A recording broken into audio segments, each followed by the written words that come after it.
Welcome to steno dictation. Dictation 5 second बाद शुरू होगा।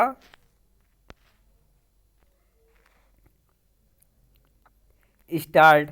आज का दिन सुखद और प्रेरक है कि हम 75वां गणतंत्र दिवस मना रहे हैं। अपने 25वें वर्ष के आसपास के एक दाग को अगर छोड़ दिया जाए तो भारतीय गणतंत्र की यात्रा मिसाल रही है। आज स्वतंत्रता हमारी रगों में दौड़ रही है, पर क्या हम गणतंत्र को ठीक वैसे ही याद करते हैं जैसे करना चाहिए? गणतंत्र की नींव में एक ऐसा संविधान है जिसकी रचना देश की स्वतंत्रता और समाज की मुक्ति के लिए तपस्या करने वालों ने मिलकर की थी।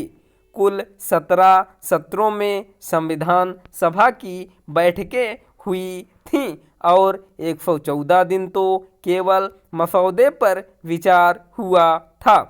विवाद और विषय के पोर पोर पर पहुंचकर विद्वान दार्शनिक नेताओं ने विचार किया था और उसके बाद देश को एक सुविचारित संविधान और सुगठित गणतंत्र नसीब हुआ। क्या हमें गणतंत्र के लिए की गई मेहनत याद है? क्या वह तपस्या याद है जो डॉक्टर राजेंद्र प्रसाद और डॉक्टर भीमराव अंबेडकर के नेतृत्व में संभव हुई थी? संविधान द्वारा दी गई स्वतंत्रता का आनंद लेते हुए हमें गणतंत्र का ध्यान जरूर रखना चाहिए। गणतंत्र शब्द हमें अपने कर्तव्य या उत्तरदायित्व के लिए स्वतः प्रेरित करता है। सत्ता में सदैव श्रेय लेने की होड़ देखी गई है, पर एक दिन वह भी था जब उदारमना बाबा साहेब ने कहा था, जो श्रेय मुझे दिया गया है उसका वास्तव में मैं अधिकारी नहीं हूँ।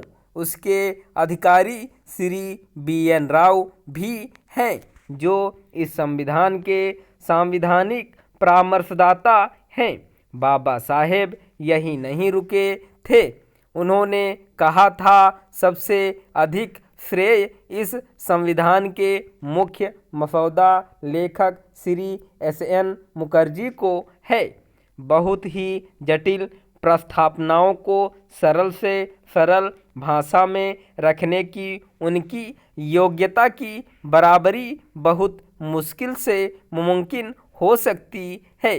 बाबा साहेब ने उन कर्मचारियों को भी याद किया था जिन्होंने दिन रात एक करके संविधान संयोजन किया था।